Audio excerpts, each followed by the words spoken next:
also introduce a few frontiers of research. So it is not going to be a very serious research talk or anything like that. I will talk about secrets of color. What else? What else should I talk about? Okay. Shall we proceed? All of you are fine, happy, relaxed. Then when I gave the title, I soon realized that I can't be talking about all the secrets of color in a short while. First of all, humanity doesn't know yet all the secrets of color. So I modified my title. We will talk about some of the secrets of color. Okay? We'll take secret by secret and look at color. Look at some beautiful color pictures. This is the plan of my talk. You may wonder why this is the plan of the talk. Yeah, this is the correct PPT only, not the wrong one. We see color everywhere, but we know only a few of the secrets, not all the secrets. Let us slowly, steadily, systematically look at the various secrets of color. After all, color makes our world so wonderful, and we can get a lot of information also using that. We can use it for various applications. That I need not tell you, we all know that. Have a good look at these pictures. We will understand the secrets of all this. All of them have some secret. That is why I have put all of them together in the beginning, the plan of the talk. It will be appropriate to talk about Sir C.V. Raman, the pride of India. He was a court traveler of color, so to say. He appreciated nature's wonders, not only color, but also sound, and even the combination of both. Optics, acoustics, solid state physics, his contribution has gone to all these topics. So it is quite appropriate to talk about that. Just think about C.V. Raman at the beginning, and we will I will go to very specific contributions by him later as we proceed. The starting point which the students can note down is the sky is not the limit. And Raman said blue sky. All of us think of blue sky when we talk about C.V. Raman. We will see why the sky is not the limit. Participants, please mute your audio. Yeah. I will begin by inviting all of you to a paradise. I think that's a nice way of beginning, right? What paradise? Optics, the secret of color, has to do with various things listed there: polarization, absorption, reflection, amplification, diffraction, interference, scattering, and emission. And I have carefully marked one letter of each with red, as you can see. And this is the paradise that I wish to invite all of you to. Shall we explore the paradise and unravel some of the secrets as we go along? Yes. So we start with the question, what does color depend on? Any volunteer to answer this? Quick answer. Any volunteer? Just unmute, answer, and mute again. Kalen, sir. Any more? Just unmute. Please unmute after you speak. Unmute and mute after you speak.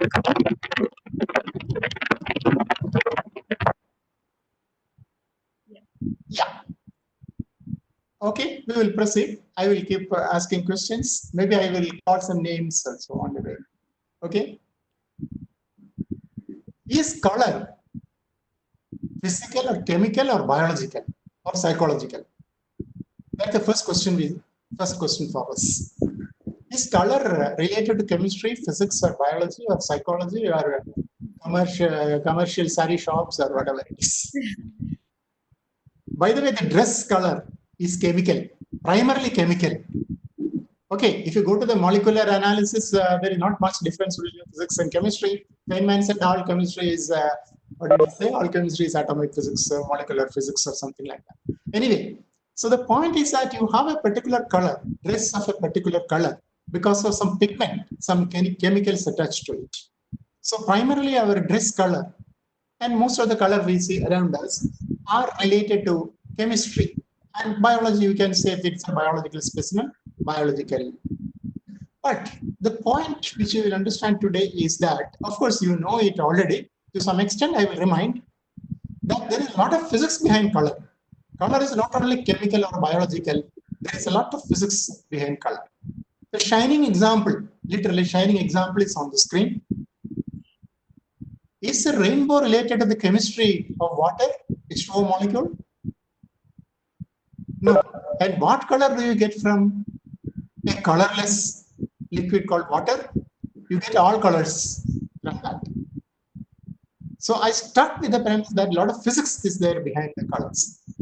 You see, for example, some oil layer on water in the road, and then you will see different colors, and the colors keep changing also.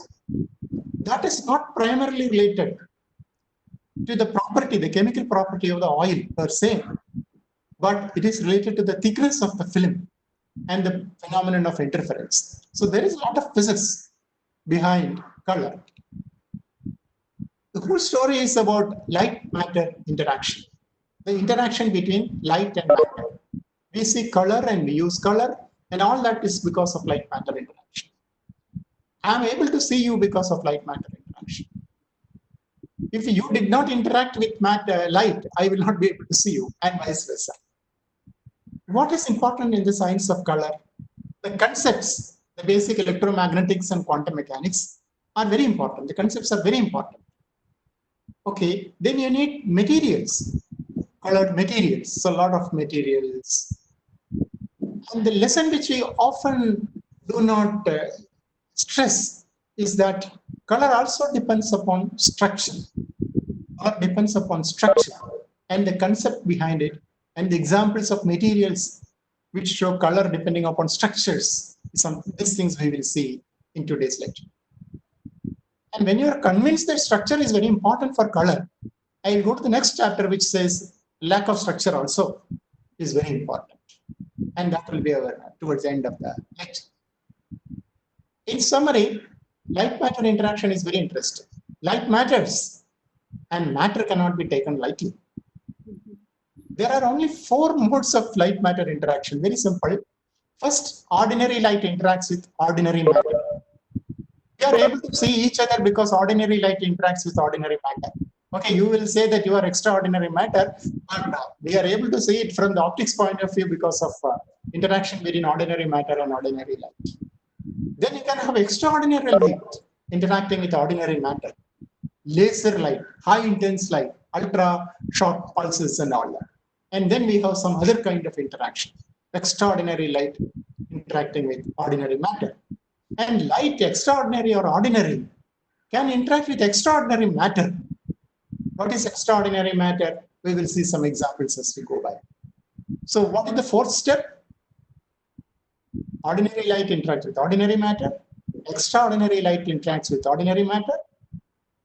Extraordinary light interacts with extraordinary matter.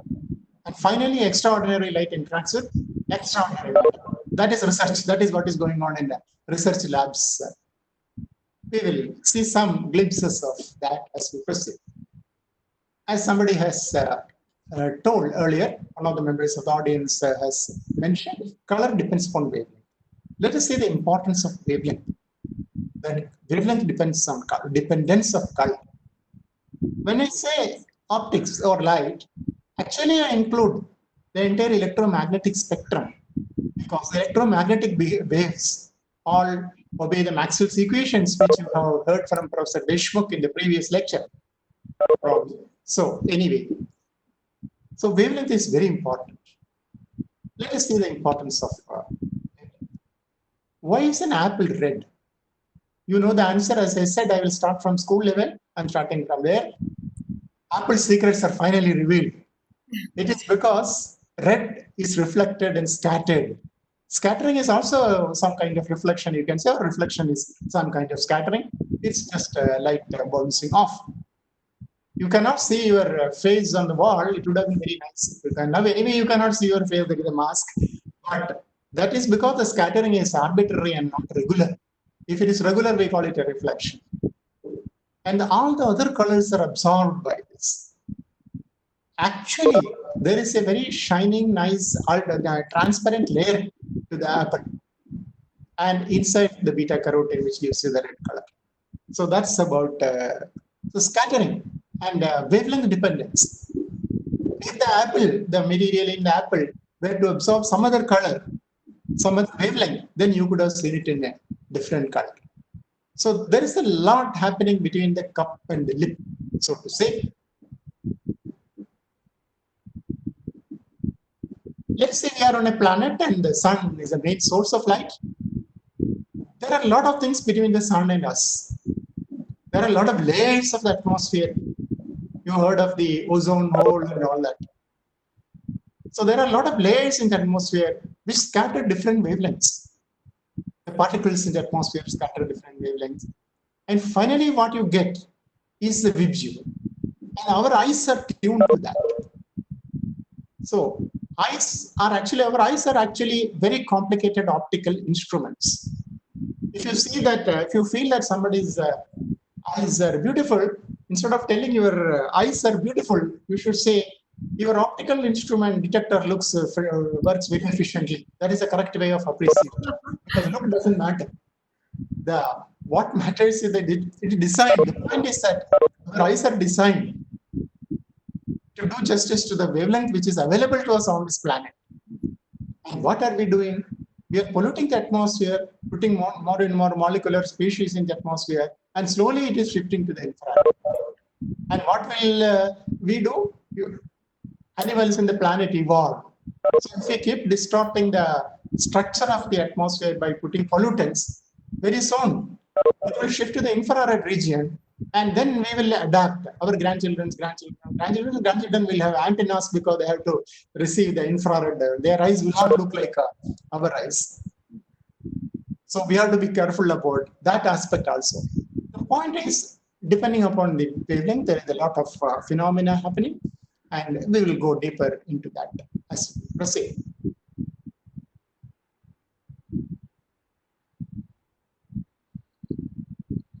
Okay. So here you see this atmosphere and something which happens. You know why the sun sets are a particular color and all. So here you see reflection by gases, absorption by dust and water, and there are very other things. This is just to tell you some of the things that happen as we proceed. Why should you be interested in all this? I think most of the people who are watching this are in their 20s or teenagers, just end of teenagers and 20s. So very soon, within 10 years, you will become a dad or mom or at least uncle and all those things. And then, can you read this clearly? The boy is asking, what are clouds made of?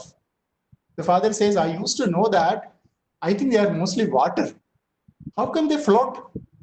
It's a sort of evaporated water. Maybe there are some other gases too. I'm not sure. Is this the way you are going to answer? That is why you should know this, even elementary things. Then the boy says, so why are they white? It beats me. I guess we ought to look this stuff up in Google or something like that. So there is no qualifying as to be dad or mom. And this will already happen. Your teachers already know that these things happen.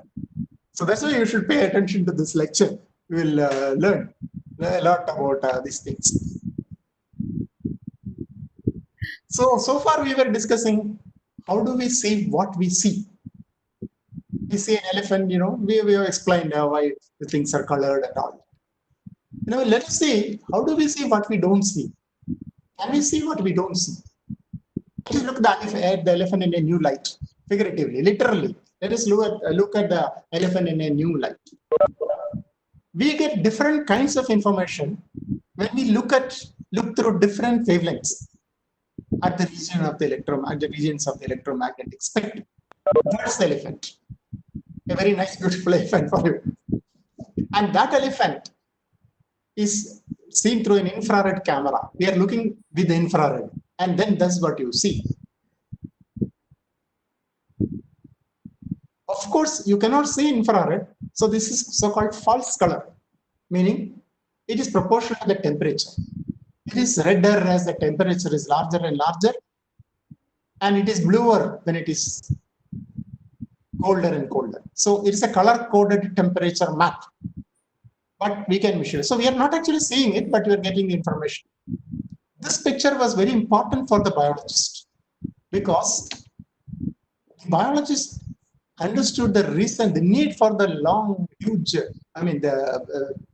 broad ears of the elephant. They found that that is to dissipate the heat. The main purpose of the big, huge ears is not to listen to your nice music in the temples, but the purpose is to not to enjoy music, but the purpose, I don't know whether it enjoy the poor thing when you beat all the drums around it. But the purpose of that is to radiate the heat. So if you look at a different wavelength, such as infrared in this case, what you see, what you get is a different kind of information. So the various parts of the electromagnetic spectrum are like various windows which we open and get more and more information. This is not a new kind of yoga or anything like that. This is again an infrared picture. So this is to emphasize the point that we get different kinds of insight when we look through different wavelength regions. We open different windows and look at it. So this tells you about the heat variation, which the ordinary light does not catch, the infrared. Here again, it is false color. What about X-rays? We go to a doctor and take X-rays if there is some problem, serious problem with us. This is what happens if film songs are shot with X-rays. Okay, we get if you look through X-rays, we get information about limb and the various other things, parts of the structure of the body. That's what we get when you look through X-rays. So if you look at the movie, film songs with X-ray, this is what you will see.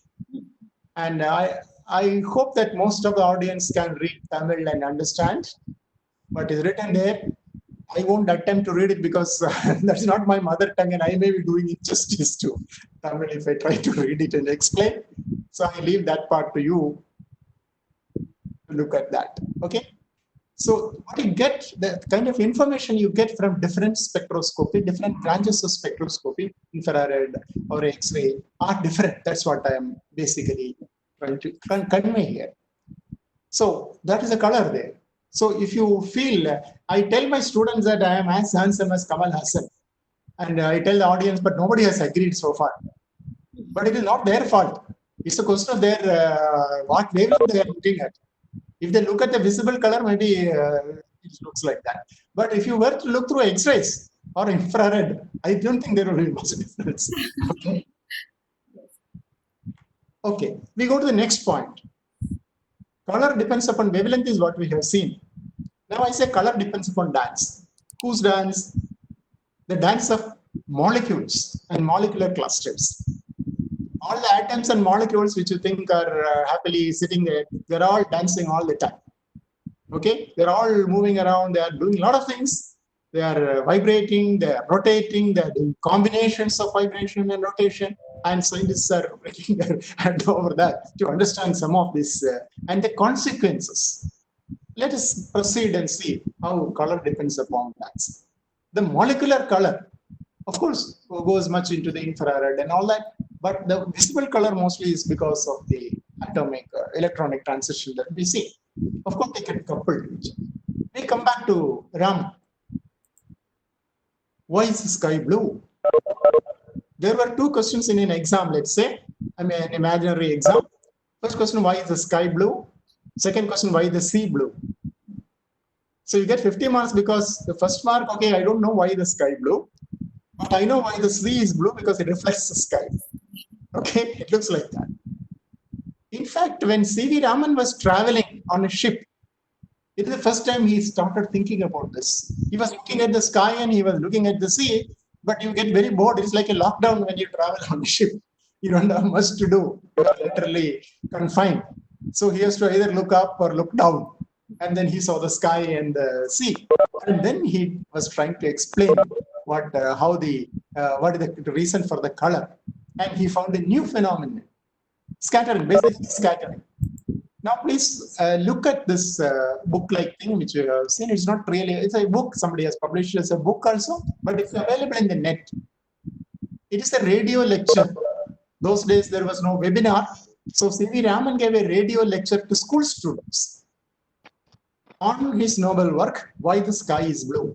And all children, all school and college students, even research scholars should read it. It's available free in the net. You can get it from the net, or you can send me an email. This is called Why the Sky is Blue. I'm talking about, maybe he has written a lot of papers on it, but I am talking about a radio lecture given by C.V. Raman for school children, which is titled Why the Sky is Blue. I will quote from this later as we proceed. But right now, I would like you to remind you to note this down and get this and read. Why should you read it? If it is for school, college students may be thinking, if it is for school children, why should I read it? At this age, I am getting inspired when I read it, okay?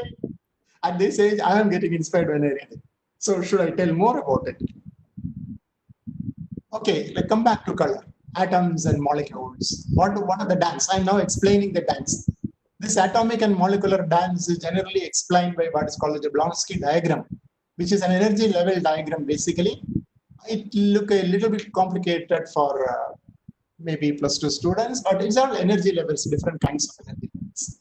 What is to be understood is that energy levels are of different kinds. We talk about normally at the beginning, we talk about the hydrogen atom energy levels and atomic energy levels. The spacing is typically visible. Of course, it has all kinds of transitions, but the basic level 1 to 2, 2 to 1 and all that will be in the visible region. In hydrogen itself has so many series, Balmer series, Paschen and all that. Okay, so atomic, there is what's called electronic transitions in atoms. And then when atoms form a molecule, you have the molecule and there is a molecular vibration. And that is again quantized. That will be much smaller energy levels compared to the basic energy levels, so the electronic energy levels. In the sense, the quantum energy will be smaller, and the transition happens when you give infrared. Similarly, rotation, molecules rotate, and that difference in the rotational energy levels is much smaller. It is of the microwave quantum, the quantum of the microwave. You know the spectrum, right? The spectrum, you heard of the electromagnetic spectrum. So you have the infrared, in the infrared quantum corresponds to the difference between typical vibration levels. And the microwave quantum, that is the quantum energy h nu, h lambda by c, where lambda is the microwave wavelength, which is typically of the order of centimeters. If you calculate, that will be exactly, that will be of the same order as the difference between two typical rotational energy levels. Your microwave oven works from that principle. It absorbs microwave water, basically water in whatever you are cooking, that water molecules absorb microwave because the difference in the rotational energy levels of water molecules corresponds to the microwave region. So if you give the correct energy, only it will absorb. There are quantized systems. You have to give exactly the same energy, E2 minus E1 equal to H2. If you give more or less, it won't absorb. That is why you can have microwave ovens, you cannot have ultraviolet ovens. You may think that ultraviolet quantum energy is larger. So why don't we have ultraviolet ovens, not microwave oven? The point is that if you want to cook, you want to excite the water molecules, you want them to rotate at a different energy compared to what they are in the ground state. And for that, ultraviolet cannot do anything because the quantum doesn't match. The quantum energy doesn't match. H1, the E1 minus E2 minus E1 is equal to H nu. It has to exactly match. That is why you need microwave ovens. So color is basically due to absorption, like your cooling glass. Some of the wavelengths are absorbed and some of the wavelengths are not. They are scattered. Various things happen. They are scattered, basically a lot of things are scattered. And then there is emission, fluorescence. Luminescence is light coming out of a material. It can come because of various reasons. Thermoluminescence. You can heat some material and light can come out of it. That's called thermoluminescence. Electroluminescence. Here the agency which is causing the light to come out is an electric field. So luminescence means light is coming out. There are two kinds of things you can see in the picture. It is written fluorescence and phosphorescence, two kinds of emission, luminescence. What is the difference between fluorescence and phosphorescence? If you tell me a joke, I will smile 3 times. First, I will smile when you tell the joke because you are told the joke. Then when you explain the joke, I will smile again. And tomorrow morning, I will smile a 3rd time and finally I understand the joke. So the difference between fluorescence and phosphorescence is the time required for the emission. Absorption happens and very quickly the emission also happens. That is fluorescence. But because of the light time difference in the energy levels, so-called triplet states have got a larger lifetime. So the emission happens after some time, and that is called phosphorescence. There is a time delay. So these are the basic processes of light matter, first level processes of light matter interaction. Absorption, the color, the reason for color. We are talking about the secret of color. It is selectively, wavelengths are selectively absorbed, and it is absorbed and emitted in different regions depending upon the dance of the molecules, including the vibration of the molecules and the rotation of the molecules, and a combination of electronic, vibrational, and rotational transitions happening. That's the reason for that. And scattering. Scattering is also very important. Coming back to Raman, I said he invented a new kind of radiation. What do you think Raman and his collaborators were doing, students were doing in the laboratory just a week before they made this discovery? You may think they were having conferences, they were having discussions and all that, experiments. No, they were all washing. The main activity going on in Raman's lab was washing the test tube, washing the glass vessels and all. Why? Because Krishnan, Raman's student, came and reported, sir, I see some color coming out of this liquid, some whatever alcohol or whatever, and then I don't understand why. Raman said, no, there cannot be a color coming out of it. You didn't wash it properly, go wash again. He washes again and brings the liquid again, he sees the color coming out. Then Raman goes himself and washes and all that. And everybody washes again and again and again and again. And still the color doesn't. So finally they think, oh, that is not because of the impurity. That is coming from the molecule itself. Okay? So that, what is coming from the molecule itself is because of a new process of scattering. And that is called the Raman scattering, where there is energy transfer. In Rayleigh scattering, there is no energy transfer. But here there is energy transfer. Some energy is taken up by the material and the wavelength is changed because of that. So that is why Raman called it the new radiation. With a very simple setup. The original Raman instrument is something like 75 rupees. And if you want to buy a good Raman spectrometer today, you have to pay 75 lakhs of rupees. It has become very complicated. Okay. Of course, there are handheld and smaller versions also Raman spectrometer. It has become a very powerful tool. So I here show the dance, some example of the dance of the molecules. The light excites the molecule and something is scattered. So this is what is happening. You see three frequencies. One, the original frequency. Then there is a frequency with extra energy. And there is a frequency with energy, less energy. All that. Stokes, anti-Stokes, Raman line they are called. So there is a change in the vibrational state of the molecule, which means it has gone to, the molecule has gone to different vibrational levels. And that is why there is a change in the light emitted. That is the whole purpose of the explanation of Raman scattering. You see a typical instrument. This is from the Cochin University, a photograph of the actual Raman effect from a liquid. And the setup, experimental setup, which originally Raman used, can be seen as an inset.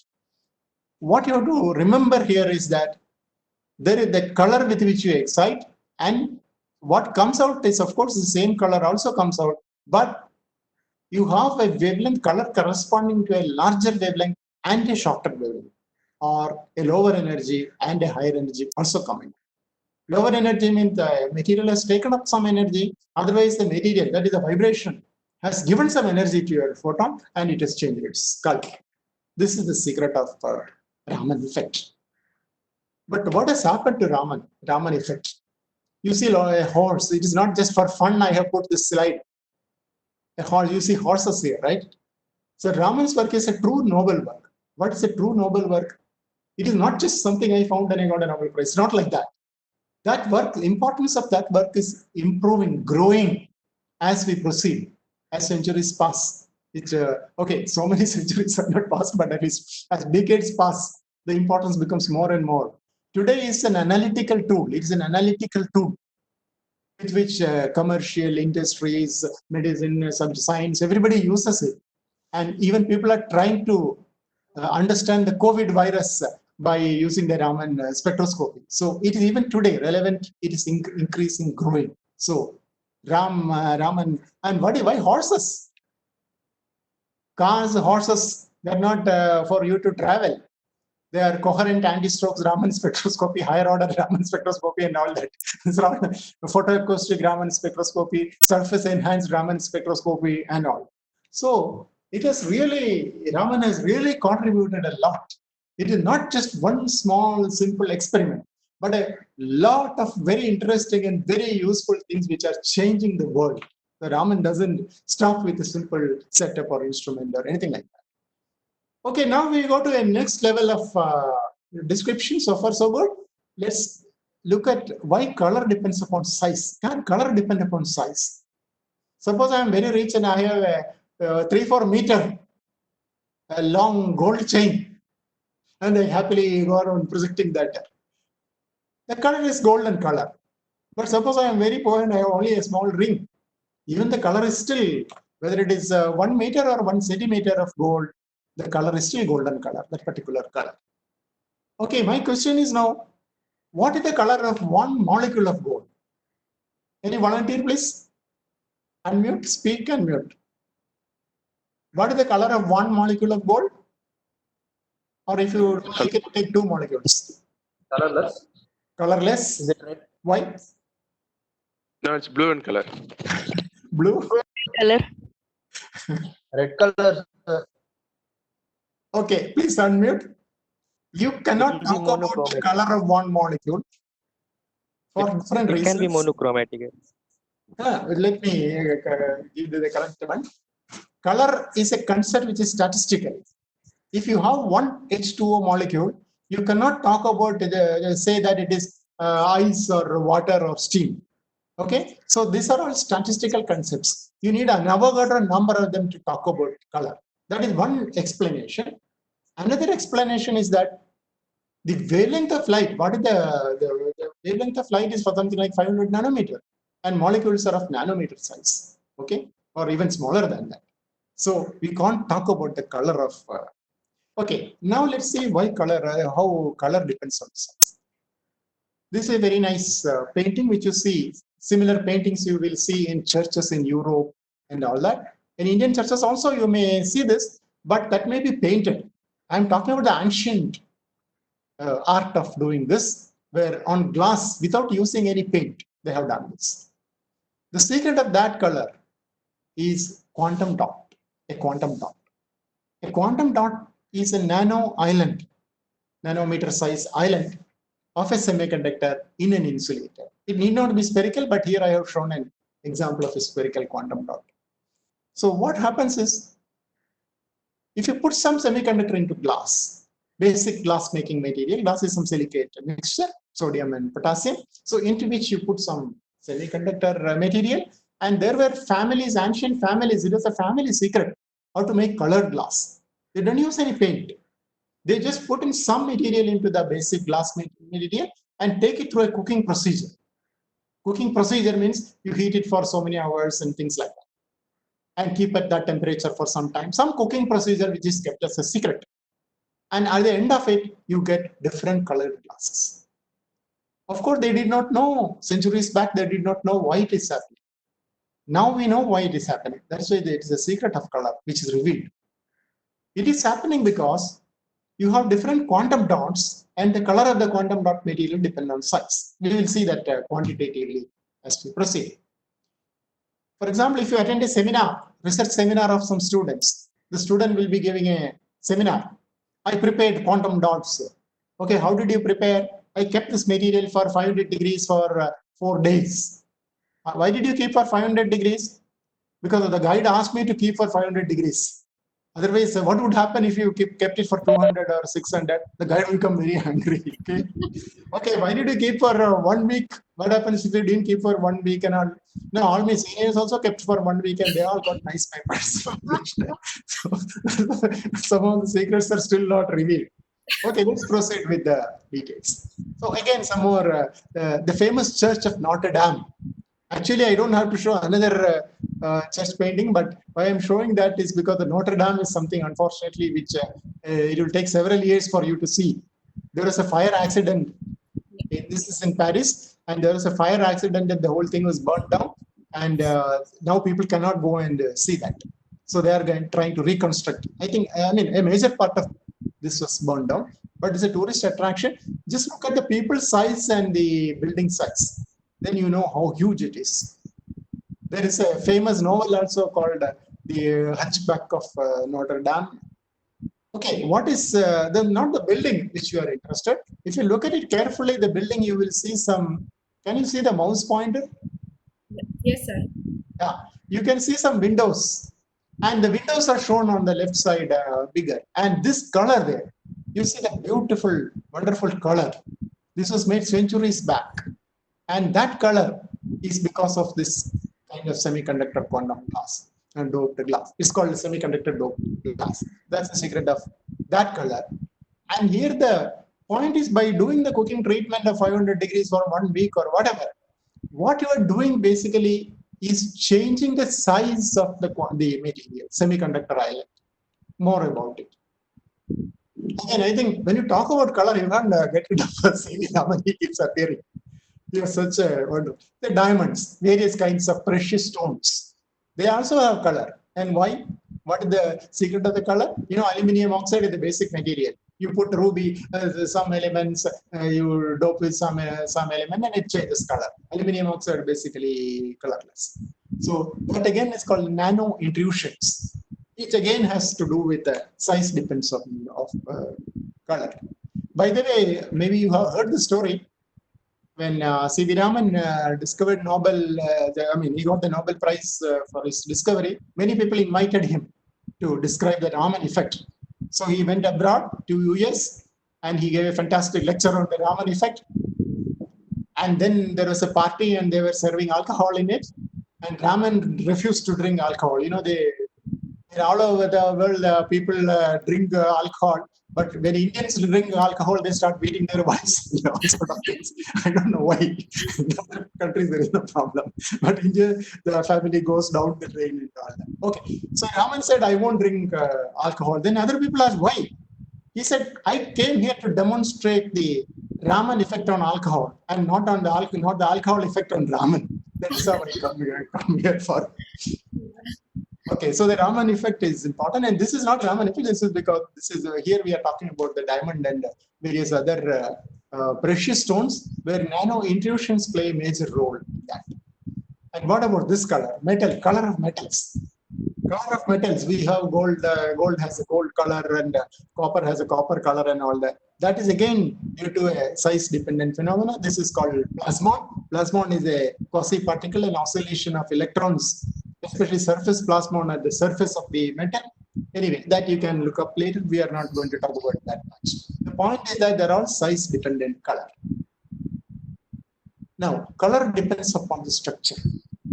Let us see what are the details of this. Now look at the most beautiful. If I were to ask you, what is the most beautiful thing in the world? You will all answer, the most beautiful thing in the world is what I see in the mirror every day, many times. But if I were to ask you, what is the next most beautiful thing in the world? Many people point to this Mona Lisa, kind of Mona Lisa picture. So here we say that Da Vinci has, you might have heard of Da Vinci Code, Yes. the novel, but I am talking about Da Vinci Code. The secret of this is several layers. People analyzed it, scientists did research on the beauty, the secrets of Mona Lisa's color and beauty. And research reveals that the secret technique here is the use of ultra-thin layers of paint and glaze to create the beautiful effects. Ultra-thin layers of paint and glaze. Here the word which is important is ultra-thin and different layers. So what happens when you use ultra-thin layers? Here again, it's an example of color, structured color with structure. You see, here what you see is the peacock, again the biological or chemical color. What is happening here? It is not biological, chemical, it's everything included. Biological, chemical, and what is the physics behind this color? This is structure. Interference and diffraction happen. Structures, millimeter structure at millimeter level, micrometer level, nanometer level. And what is the structure that I'm talking about? It is clearer in this picture. So in this case, That is structure, and it is more clear in this. I will show more clearly in this butterfly wings. Butterflies and peacocks were around for all the time, and maybe even before man came to the earth. But we didn't understand the reason, the real secret of the color of this. And let us try to analyze the color of this. People did again some experiments. What you see, the big picture is the butterfly's wing, and all of us will agree that it is beautiful. Then, one point, look at the insect. One point is zoomed. So what you see on the top is a zoom of one point. So this is zoomed up to this in a microscope, appropriate microscope. And here again, one part of it is zoomed. And finally, this part is zoomed here. So, and all of us will agree that this is ugly. So we'll all agree that that is beautiful and this is ugly. But that and this are the same thing. We are talking about a butterfly's wing. So where is beauty? Beauty is skin deep or deeper than that.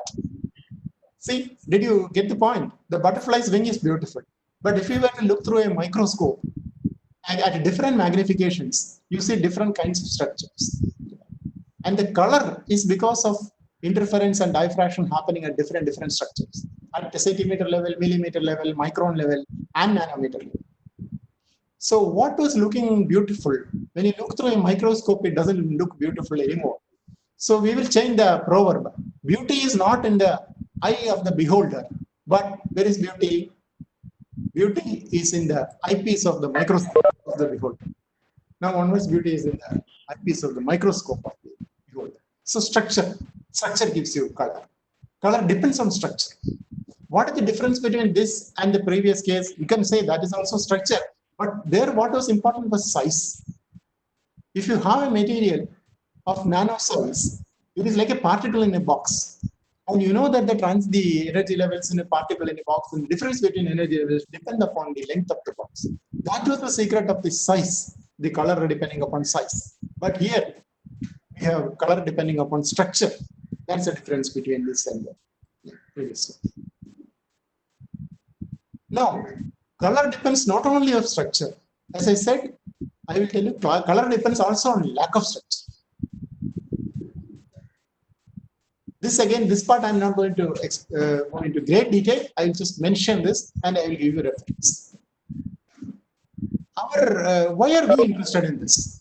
If color depends upon lack of structure, okay, let us not get lost in the logic. First, we ask the question, what does color depend on? Then we said color depends upon the wavelength, and then we saw a little bit of that. And then we said color arising out of the molecular dance. And then we looked at Raman effect and various things related to it.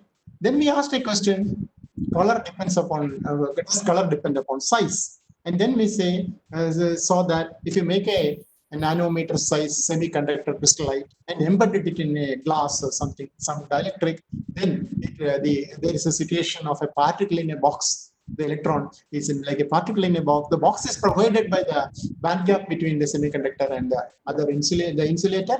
And then you have color depending upon size. And then we saw structure. These are the structures at different levels, and they also give rise to this kind of color.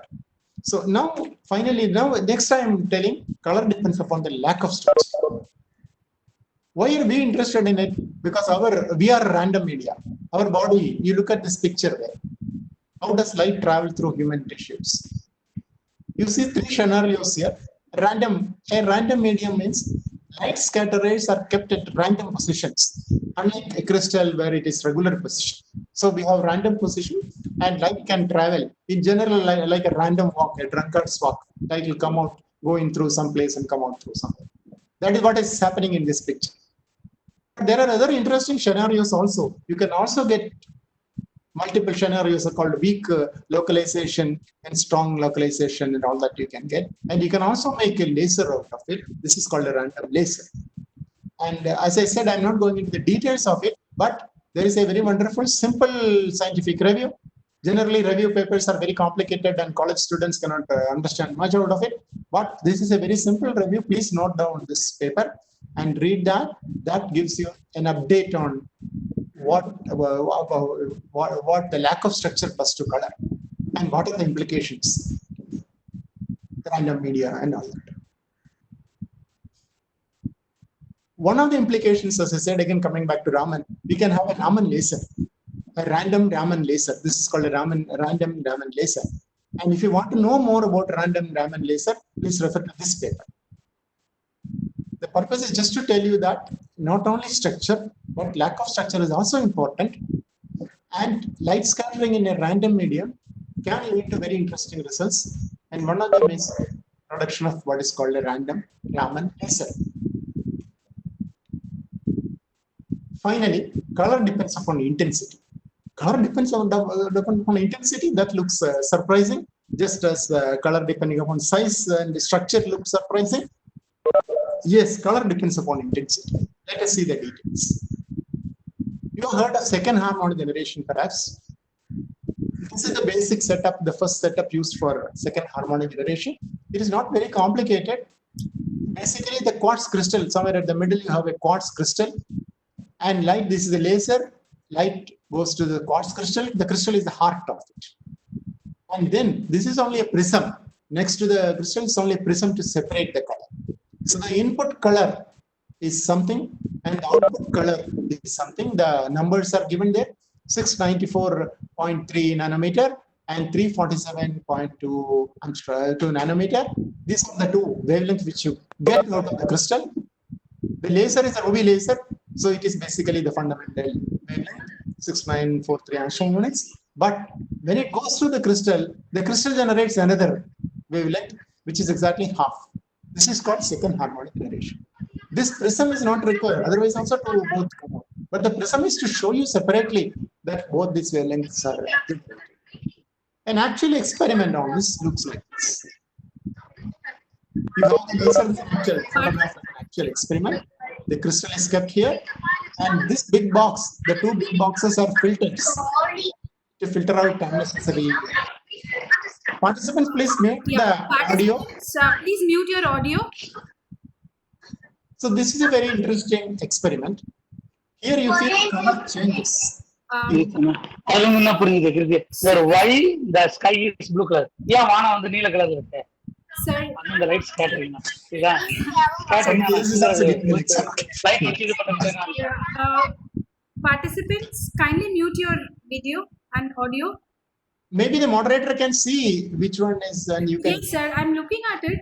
Yeah, everything. Go to people and it will be blinking and what. Okay. Yeah, yes. Back to this, second harmonic generation is a very interesting process which happens only at high intensity light. So color depends upon intensity. Color was only red.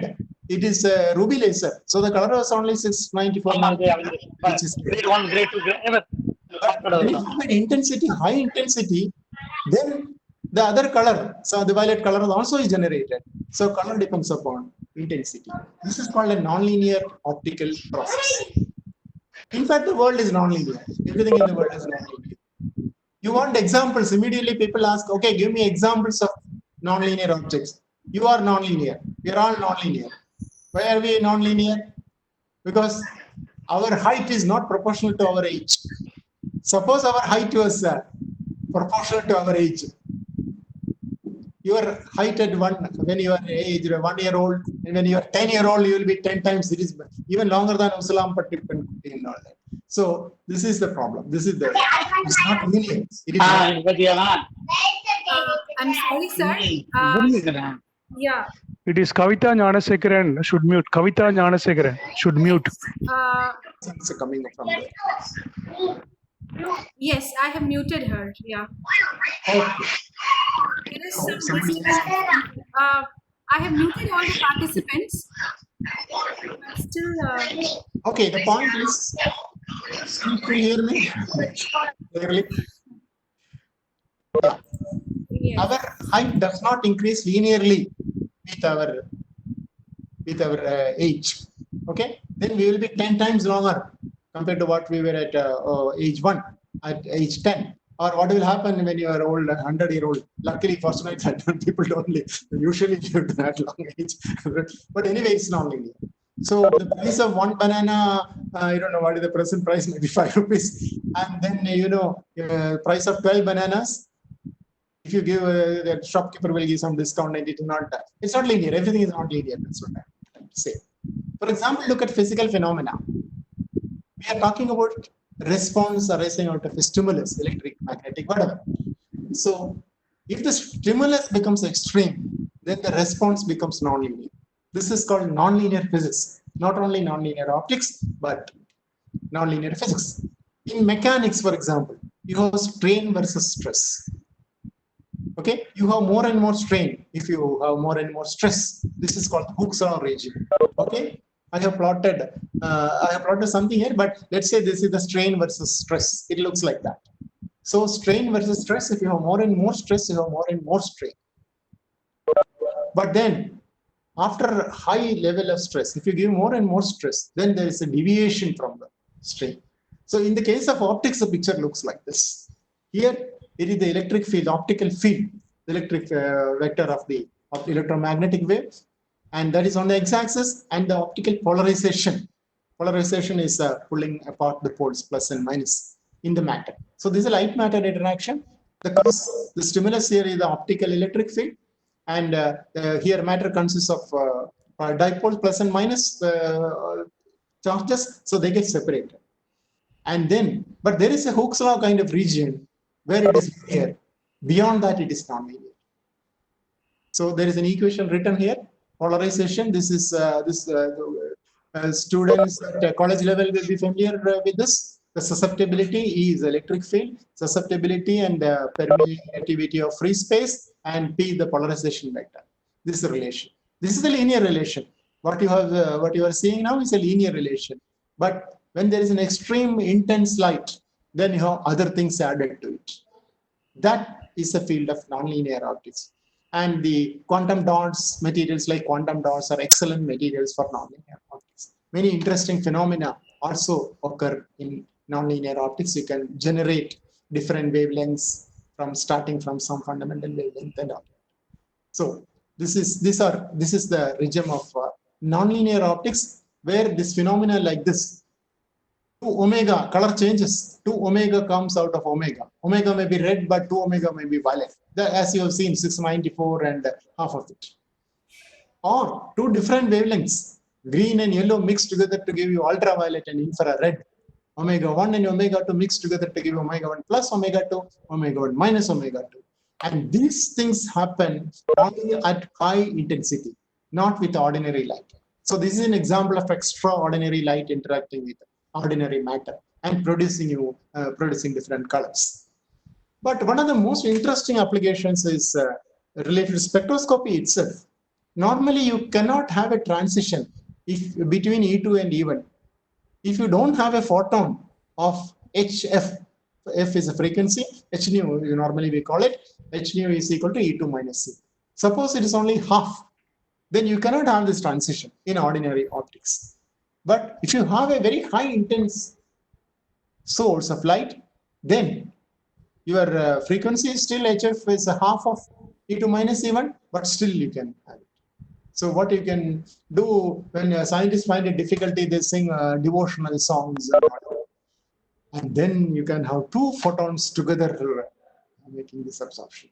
So this is called a 2-photon process. You have multi-photon processes where more than 1 photon of lower energy come together and they give rise to this transition. So transitions done which are not normally done. If you want to read more about it, you have to read some book on nonlinear optics, not necessarily this book, any book on nonlinear optics, and then you will be able to understand more about the nonlinear optical phenomena. So I have been telling you about some secrets of color. We looked at the size dependence, the structure dependence, apart from elementary ideas of fluorescence, absorption, scattering, and a little bit into Raman scattering. That is what I was explaining to you so far. The saga continues. As I said, there are lots of secrets which we have not still understood, but there are several secrets which we have understood, and people are doing research to find out more about it at a fundamental level and to use it for some practical applications. That's the general idea of research that is going on here. So what is the next secret of color? I have told you about many secrets. What is the next secret of color? That is through you, the younger researchers, who still have some black hair left on their head.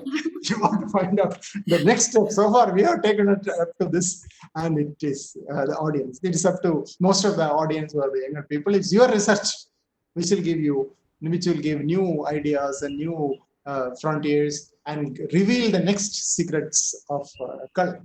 I will close with again C.V. Raman's some inspiring descriptions. He said the spirit of science. You can read what is written there. By the way, all this is from that lecture which I have referred to you earlier, C.V. Raman's lecture to school students on Raman effect. The real inspiration of science has been the love of nature. That's what it is. You can live in two different ways. One, as nothing is a miracle, everything is boring, nothing is a miracle in this world. Or whatever I see, everything I see is something absolutely incredible, and I have to find more about it. That's the spirit of science according to Sir C.V. Raman. The essence of science is scientific spirit is to look behind and look beyond. See beyond what Newton has seen, what Einstein has seen, what your research guide has seen. That is what I mean by look beyond and look behind, look around. This is what Raman said. To realize what a wonderful world it is that we live in. Everything that we see presents a challenge to the spirit of man and woman to try to understand something of this vast mystery that surrounds us. Eloquent, inspirational words by C.V. Raman. With that, I close. I thank the organizer, the college, and I thank my collaborators, my funding agency, and members of the audience. Thank you very much. Bottom line is, Yeah. optics is not light work, it is making light work. I close with this picture because, can you guess, anybody guess what is this picture? A park, water, Where from? like Where is this? Consists of all the 7 colors. Oh, beautiful. That's a nice interpretation, but this is taken with a different idea. That was not the primary idea. This is actually from the Raman Research Institute, Bangalore.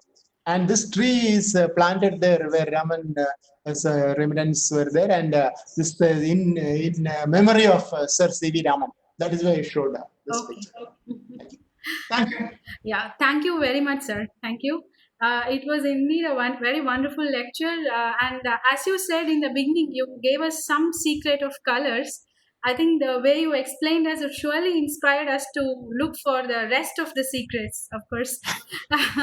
Thank you, sir. And the way you took the lecture by giving us showing simple colors and then explaining the physics idea was really very nice, and we enjoyed a lot. Thank you very much.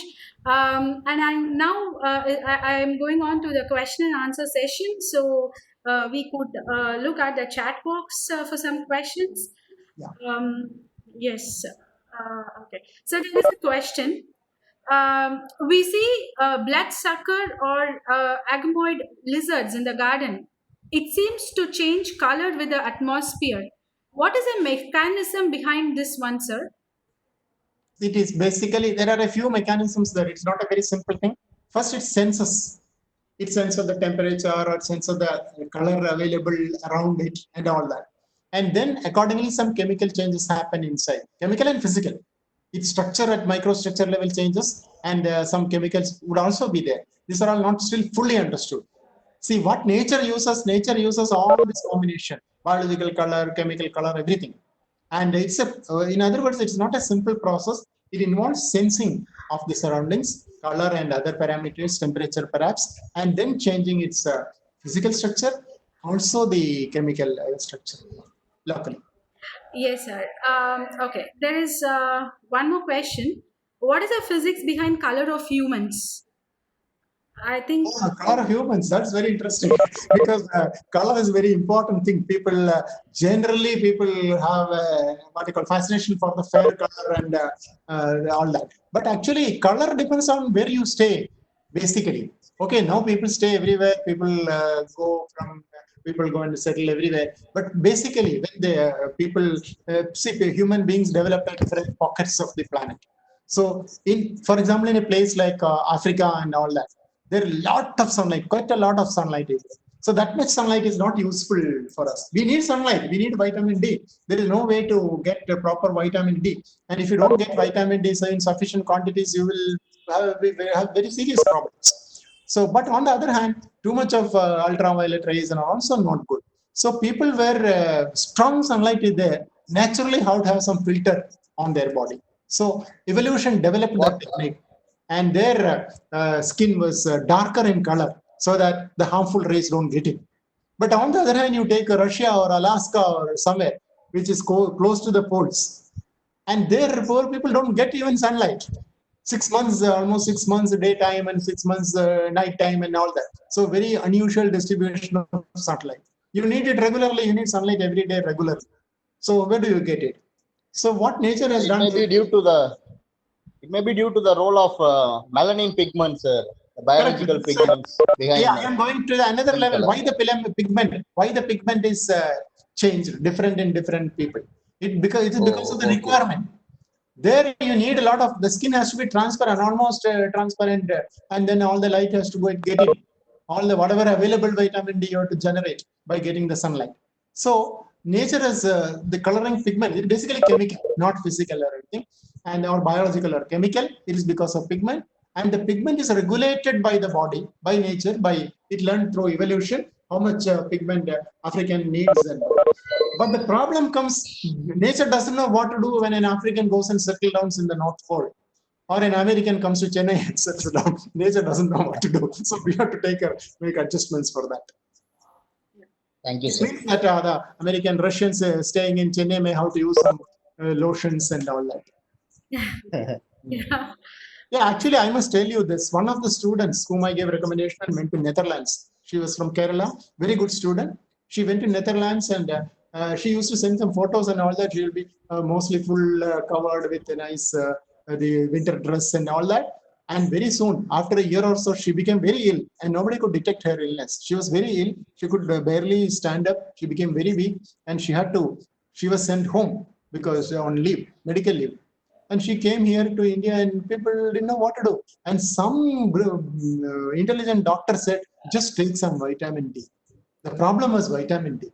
So when I said, I was not joking when I said American, Russian coming to Chennai or African going to North Pole. If there are problems, when somebody from Chennai or Kerala or India goes to Netherlands, this is what happens. Why? Because there people just don't bother. Just they see some sunlight and they go in minimum dress and go and get all the sunlight on their body. It is not necessary for them. But this girl was very old-fashioned. She will always put up to finger. She will cover all the time, and then she will not go into sit in the sun all the time and all that. So what I'm trying to tell is the color. The question was about the human skin. The skin color is regulated so that we can make optimum use of the light availability. Okay. The light is available, solar sunlight, to make vitamin D, which is essential for your existence. Okay. Okay, sir. Okay, we will take one last question.